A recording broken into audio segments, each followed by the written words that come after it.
আপনি যদি বাংলাদেশী হন এবং বাংলাদেশের কোনো একটা জায়গায় যদি আপনাকে সাপে কামড় দেয় অ্যান্ড আনফরচুনেটলি ওই সাপটা যদি বিষধর হয় তাহলে আপনি ডেফিনেটলি মারা যাবেন if you are in crowd position.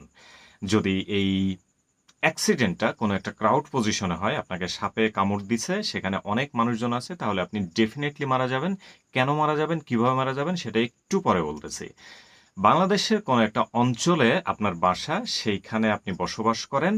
এখন বাসার আশেপাশে যদি অনেক মানুষ থাকে, যদি আপনি শহরে বসবাস করেন, আর গ্রামেও যদি আপনি সেরকম মানে অনেক মানুষজন থাকে এরকম একটা জায়গায় বসবাস করেন, ওইরকম জায়গায় যদি আপনার বাসা থাকে, আনফরচুনেটলি ওই বাসায় যদি আপনার আগুন লেগে যায়, তাহলে যদি আপনি ক্রাউড পজিশনে থাকেন, মানে ক্রাউড পজিশনে যদি আপনার বাসা হয়, তাহলে যেই মালপত্র বা যে রেস্কিউটা আপনি যতটা সময় করতে পারবেন, তার থেকে অনেক সময় লাগবে যদি আপনি ক্রাউড পজিশনে থাকেন বা ক্রাউড পজিশনে আপনার বাসা হয়, বা পুরো বাড়ি পুড়ে ছাই হয়ে যাবে।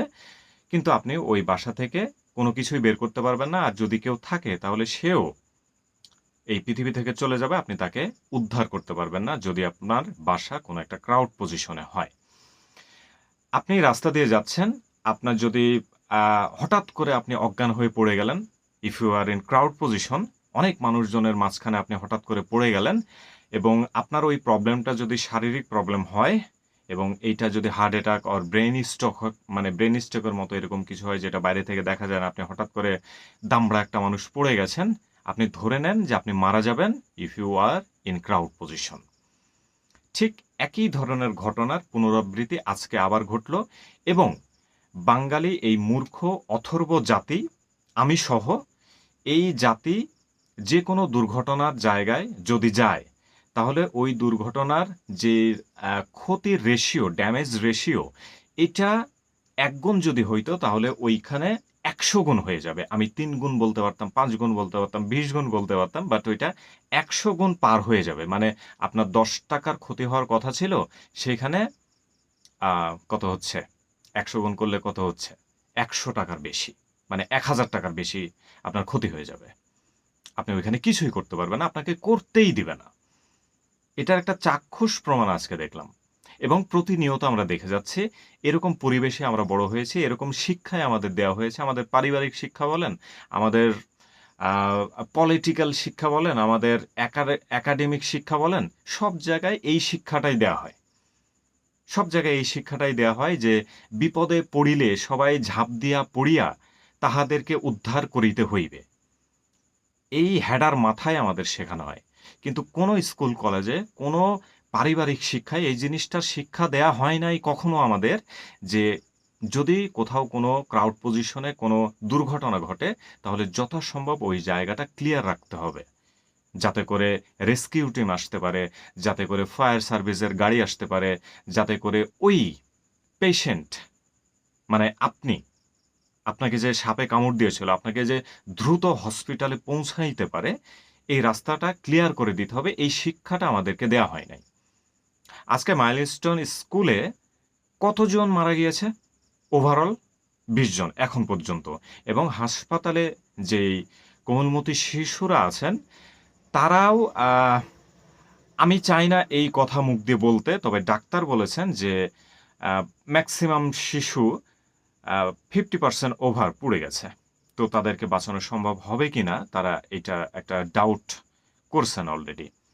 তো এই যে ধরে নিচ্ছি আমি গড়ে, আচ্ছা আমার এত কিছু বলার দরকার নেই। ২০ জন মানুষ মারা গেছে।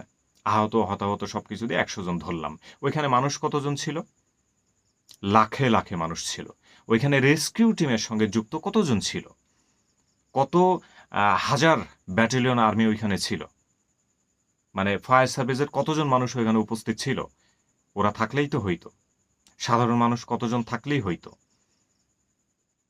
কিন্তু যেটা আমরা দেখলাম যে এমন একটা পরিবেশ, আমাদের জনগণ, আমাদের গর্বিত জাতি আমরা, সারা পৃথিবীতে আমাদের সুনাম আছে। আমরা ওইখানে গিয়ে এমন একটা ক্রাউড সিচুয়েশন তৈরি করলাম যাতে করে উদ্ধার তৎপরতা ডিলে হয়ে গেল 100%, 100 টাইম পারসেন্ট ডিলে হয়ে গেছে।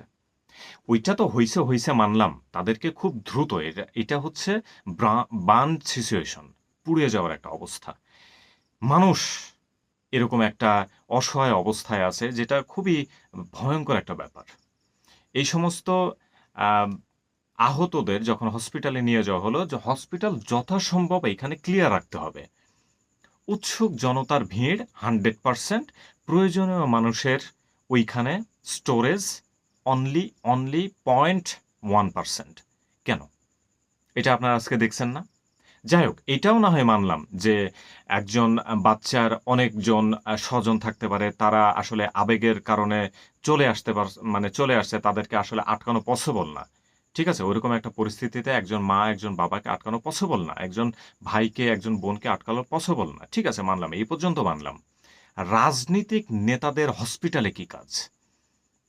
কি কাজ?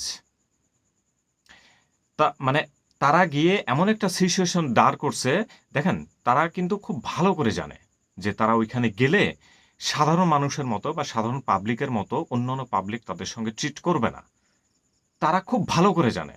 শুধুমাত্র পাবলিসিটি নেয়ার জন্য, পরিবেশটা যাতে নষ্ট হয়, এইটা করার জন্য তারা ইনটেনশনালি ওইখানে গেছে। পরিবেশটা নষ্ট করার জন্য। দেখাইতে গেছে যে আমি একজন মহান নেতা, এরকম একটা ট্র্যাজেডি ঘটছে, আমি তোমাদের দেখতে আসছি। এই ছোটখাটো ক্রাউড, এটা কোনো ব্যাপার না। এগুলো আসলে আমরা পরবর্তীতে পূরণ করে দিব। পূরণ কিভাবে করবে? ওই যে বড়, বড় লেকচার দিছে না আজকে? যে প্রয়োজনে বিদেশে পাঠাবো। কয়জনকে পাঠাইছে? মুমূর্ষু রোগী নাই। আজকে যতজন হতাহত হইছে, এদের মধ্যে মুমূর্ষু নাই। কয়জন বিদেশে পাঠানো হইছে? একজনও না। তো ওই যে বড়, বড় সাদা, সাদা মূলা ধরাই দিবে, এটা হচ্ছে তাদের রিকভারি প্রসেস। মাঝখানে পাবলিসিটি নিয়ে চলে যাবে। আজকে রামধলাই দেওয়া হয়েছে। জামাতের এক নেতা গেছে ওইখানে। তারা কেন গেছে? এটার যখন প্রশ্নের সম্মুখীন হয়েছে, জাত লজ্জা দেওয়া হয়েছে। মির্জা ফখরুল ইসলাম আলমগীর ওইখানে গেছেন। কেন গেছেন আপনি? আপনার কি কাজ ওইখানে? ওইখানে ওইখানে ডক্টর ছাড়া আর স্বেচ্ছাসেবক ছাড়া আর কাউকে প্রয়োজন নাই। সবাইকে হসপিটাল থেকে বের করে দিয়ে নিট অ্যান্ড ক্লিন রাখতে হবে। এমনিতেই বাচ্চা শিশুরা তারা আতঙ্কের মধ্যে আছে। অলরেডি তাদের শরীরের অর্ধেক অংশ পুড়ে আছে। এইরকম চারিদিকে হাহাকার, চারিদিকে এত চিৎকার চেঁচামেচি, তারা তো শকিংয়েই তাদের অবস্থা খারাপ হয়ে যাবে। সুতরাং আমি এমন একটা দেশে অবস্থান করছি যে যদি নরমালি আপনার কোনো দুর্ঘটনা ঘটে এবং জনগণ্য পরিবেশের বাইরে যদি আপনার ঘটে, তাহলে এখানে আপনার 50% অ্যাভব চান্স আছে বেঁচে যাওয়ার। ২-১ জন মানুষ আপনাকে নিয়ে খুব দ্রুত গতিতে আপনাকে সলিউশন পজিশনে পৌঁছাইতে পারবে।